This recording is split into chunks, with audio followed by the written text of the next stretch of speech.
Hello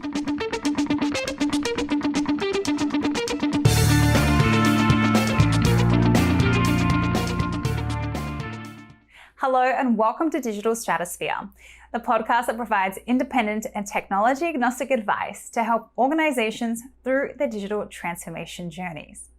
Regardless of where you are in your digital transformation, whether you're just starting out or in the midst of your journey, this show covers everything you need to know to make your digital transformation successful.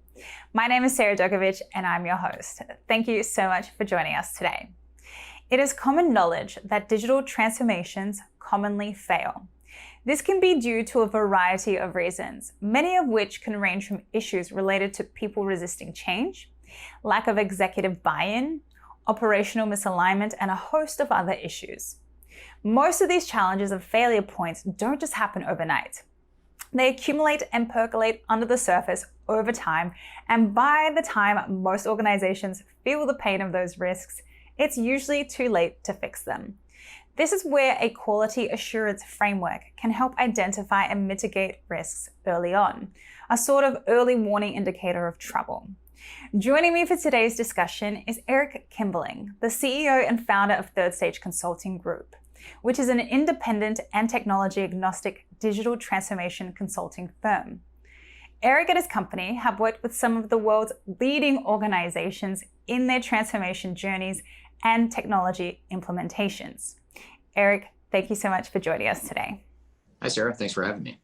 Of course. And to start off, what exactly is quality assurance? So quality assurance is a good way to think about it is a way of providing oversight and risk mitigation to a transformation. So it's not necessarily the same as project management or program management, but it's more of an outside objective view of what the risks or potential risks in a project are, identifying the risks as they start to percolate, and ultimately mitigating those risks before they become too much of a problem. So the way I always think of quality assurance is a sort of an early warning indicator. And another way to look at it is, and we've talked about this in other episodes of the podcast, is it's sort of like a canary in a coal mine. It's if you're a coal miner back in the day and you were in a mine, oftentimes they would have canaries that would be singing, and when there was a gas leak, the canaries would be the first to die from the gas leak and they'd stop singing. So the miners would know to get out of the mine before there was an explosion. And that's a lot like what quality assurance is, or what quality assurance should be to your project, is that canary in your coal mine as you're managing your transformation and ultimately pinpointing and identifying those problems and risks and challenges, which every project has, mitigating those and addressing them before they become too big of a problem. Awesome. That's a great explanation. And is this a common thing that most organizations include on their transformations? I think a lot of companies think they're doing it. You know, everyone's looking for risk. Everyone's looking for the same end result, which is let's be successful. So the intent and the purpose is certainly there. I think every organization, for the most part, wants that. And even the consultants and the outside parties that might be helping with the project want that same thing for the most part. But the problem is most organizations, either because they're uneducated or they're biased or they just don't know any better, they don't know what to be looking for. And they don't recognize risk oftentimes until it becomes felt. And once you feel the risk, once you feel the consequences of a risk in these sorts of projects, usually it's too late. And the point in a project where you typically will feel the pain or the results or the consequences of an unmitigated risk is later in the project when you get to maybe testing or even worse yet, go live. That's when most companies realize that, oh, wow, we made a bunch of mistakes, or there's all these things that are now creeping up to the surface. They were always there. Those risks were always there. They were percolating under the surface, but they kind of blow up once you get to testing and go live, because that's where the rubber starts to meet the road and people start to see how the technology and the people and the processes are all going to come together. And when they don't come together because of other problems that have happened throughout the project, that's where you feel it and where you experience it for the first time. But by that point, you've already expended so much time and money on the project, you could go back and fix it, but it's going to cost you a lot more now to go fix those problems rather than just nipping it in the bud early on in the project. Yeah, that's gotta hurt. Would not want to be in that position. Now, in a past episode of our show, we dove into detail talking about digital transformation failures. And what are some of the common causes of failure? Yeah, there's a lot of reasons why projects fail. Oftentimes it's related to organizational change management. That's one of the most common, if not the most common reasons, is we didn't address the people side of the equation. Oftentimes it comes down to business process definition or lack thereof. We didn't define our processes in enough detail. Oftentimes it's because we customized the software. Oftentimes it's because we just had poor project management. We didn't have the right governance in place. Oftentimes it's because we didn't clearly define our requirements and what we wanted to get out of the system. So those are all very common symptoms, but if you kind of go down another layer and look at what's the root cause of a lot of those symptoms, oftentimes it comes down to two things. One is misalignment.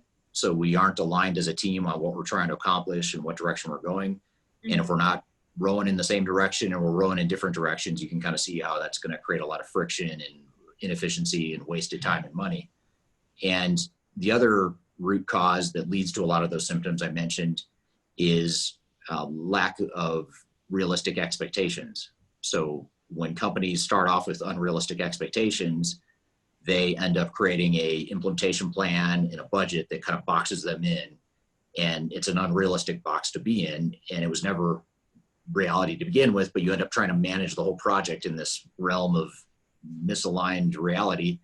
And by the time you realize you don't have the right amount of time or budget, you end up cutting things that are very important to the project.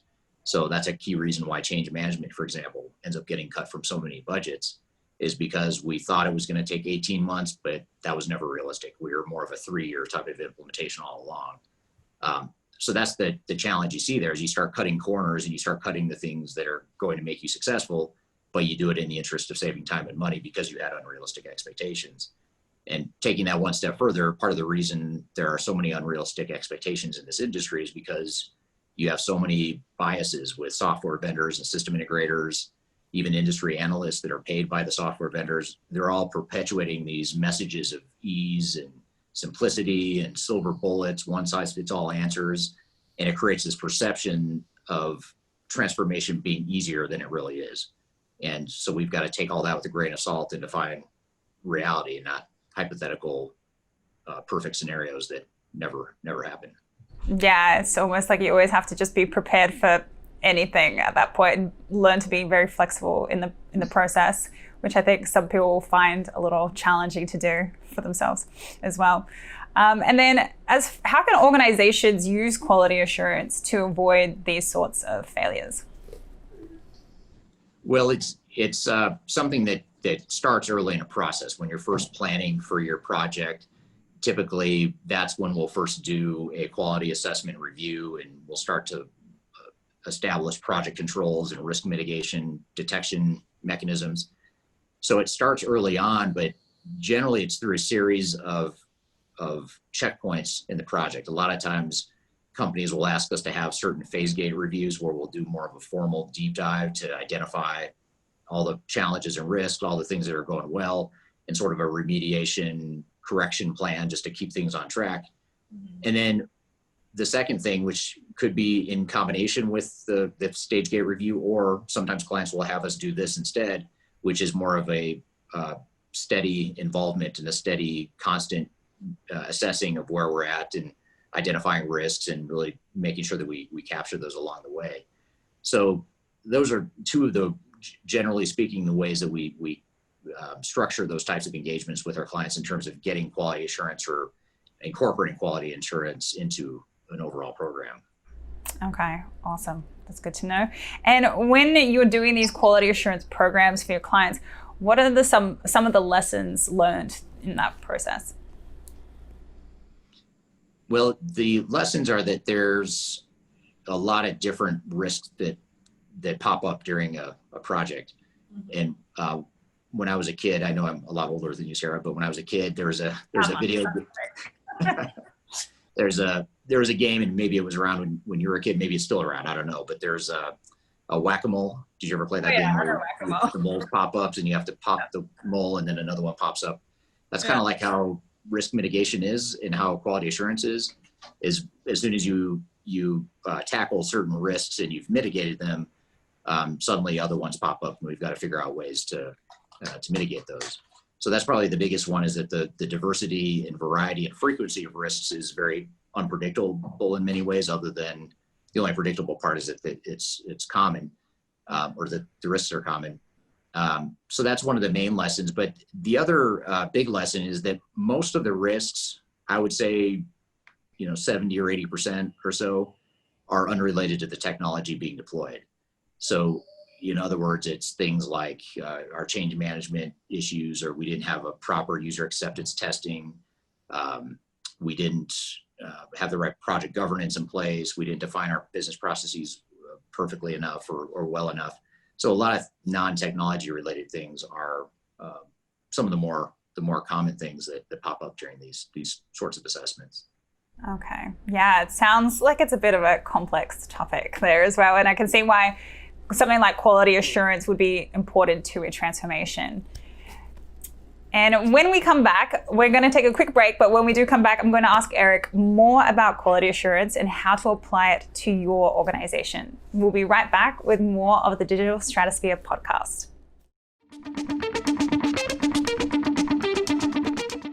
Welcome back to the Digital Stratosphere podcast. I'm Sarah, and I'm speaking with Eric Kimberling from Third Stage Consulting about quality assurance during digital transformations. So, Eric, what are some of the major components of an effective quality assurance framework?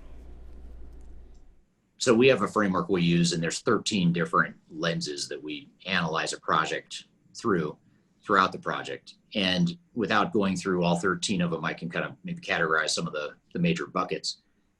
First is the overall procurement and the contract phase, just making sure that everything we're contracting and the SLAs, service level agreements, and the cost and everything that we've signed up for being given to us, and make sure we've got the compliance with contracts and the procurement. Even something as simple as, are we contracting and buying the same software that the vendor demoed to us? Sometimes the vendor will show you a new version of a product, but then you get the contract and it's an older version, or it doesn't include all the modules that they demoed to you in the demo process. So things like that it starts really early in the sales procurement cycle, and those are some of the things we look at early on. And then when you get into the actual implementation, there's things like project governance. There's a lot of things we look at related to the overall governance and decision-making, strategic alignment, a lot of the upfront pieces that are so important to a successful transformation. As you go through the project, there's other things related to business process definition and requirements traceability. We look a lot at organizational change management. So everything related to the people side of the transition, making sure that we've identified risks before they become overwhelming. Mm-hmm. And then on the technology side, we're looking at not just things specifically related to the technology itself or the software itself. We're also looking at things like, have we defined an integration plan of how the different systems will talk to one another, the data migration, the solution architecture, all that sort of stuff related to the overall technical solution. And then there's obviously the pure technology software side of it. So the configuration, the testing, data migration, all that good stuff. Okay, so is this kind of sort of like a checklist, or like a checklist of all the things that you want to make sure that you don't forget during the implementation as well? Sort of, but not really. It is a checklist, but it's not a yes, no, or checkbox or not type of assessment. Usually, if you're just to do a checklist, usually you would go into most projects, and for the most part, you're going to check things off. You're going to see that, yep, we did testing, we have a change strategy, we have a communications plan, we have, all the things you expect to see, and there's dozens, if not hundreds of things that you would expect to see on this sort of checklist.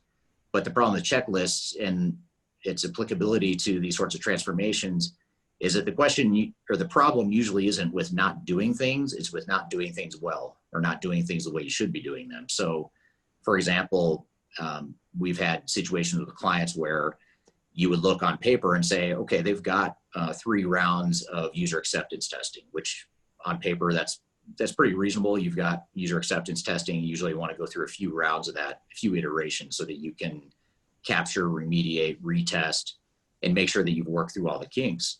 But then as you dig into it, you find that, for example, we haven't captured all of the realistic business scenarios that we might encounter in a real world environment. So while, yes, we could check a box that says, yes, we have 3 rounds of user acceptance testing, we haven't done it well. We haven't defined all the different scenarios, or we've left out key parts of our business. Or what another thing that often happens is we have 3 rounds of testing in our plan, but we don't have enough time in between to remediate the problems. We just cram them all together and assume that we're going to somehow fix everything. So it's just little nuances like that you have to be real experienced and seasoned in this sort of thing to be able to pick up on, and not just look at it as a yes, no, did we do it or not, but more, on a scale of 1 to 10, as 10 being we did it great and 1 is very poor, where do we fall? And then where are those biggest risks and biggest challenges we're going to have as a result? Okay, got it. And is this something that your systems integrator or implementation partner can provide?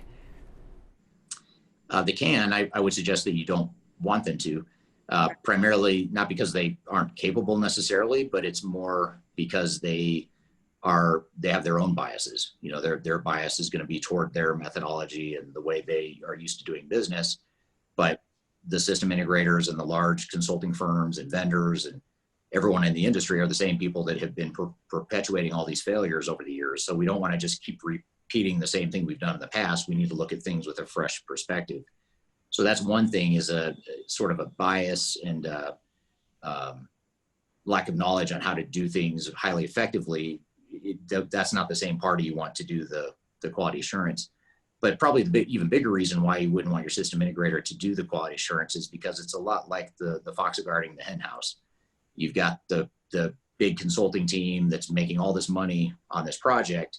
Mm-hmm. You don't want them to self-assess how good of a job they're doing, because they're incentivized to tell you that they're doing great. It's kind of like if you were in school and you got to give yourself your own grades. You're not going to be at all objective about what kind of a student you are, because of course you're going to think you're awesome and you're amazing. And you should get all A's. Yep. Yep. So that's a case for not having the system integrator do it. And then the third thing I'd say is that your system integrator is just one piece of your transformation. There's internal activities and deliverables that need to happen. Usually there's other third-party deliverables and activities that need to happen that's outside the realm of what a system integrator does. So you need someone that can kind of look at the whole picture of everything that's happening on a transformation and be able to assess it objectively that way. Okay, got it. And is quality assurance something that an organization's internal team can handle? Again, they could, but it's probably not advisable unless you have a team that's highly experienced. They've been through lots of implementations in the past. Okay. Chances are you probably have some team members that have had maybe some limited experience. Some teams will try to hire former consultants or former implementers to come work for their team, and that stuff can help. But in general, again, it's the same dynamic. You're going to have a certain sort of bias because now you're internally focused. You have the blind spots of not being from the outside. Having that outside perspective can be very objective, and just having a fresh set of eyes.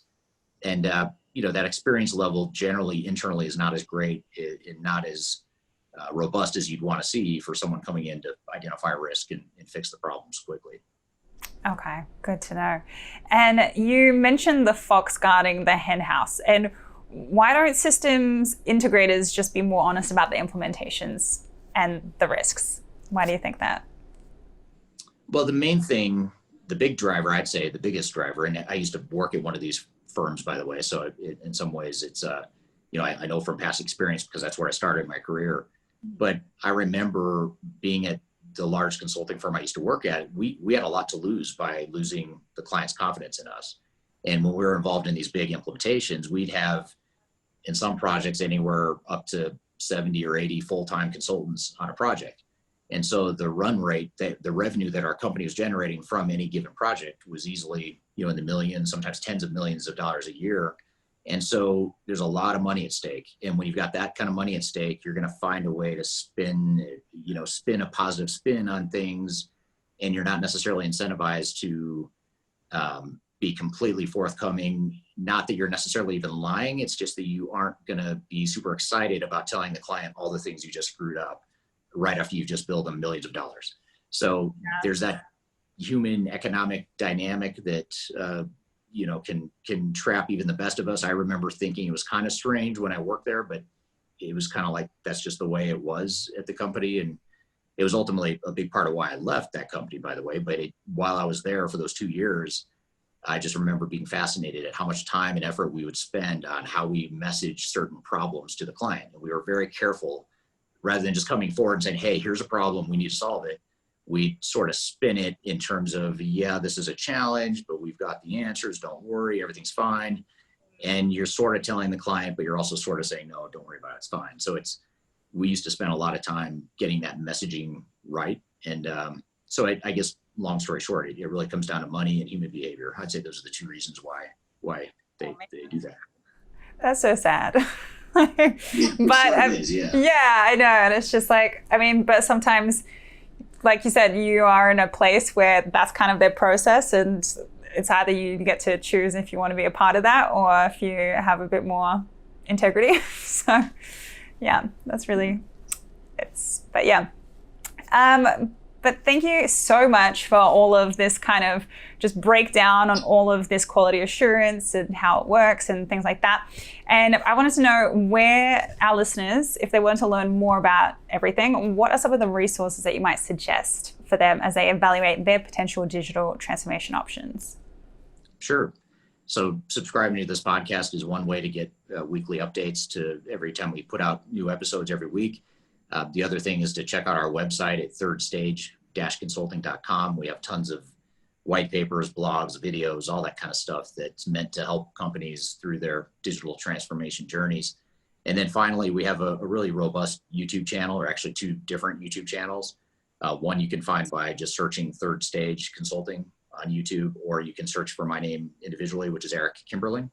And those 2 channels, we put up different content on both channels. One's coming from me, the other one's coming from our entire team, that just gives best practices and lessons to help people through the process. Awesome. Yes, and definitely go check them out and subscribe to the podcast if you haven't already. Just give it a plug there. Well, Eric, we're about out of time, but thank you so much for being here again with us today and sharing all of your amazing knowledge. All right. Thank you, Sarah. Thanks for having me. Of course. And thank you to all of you for listening today. Again, my name is Sarah Dokovic, and we will see you next time in our next episode of the Digital Stratosphere podcast.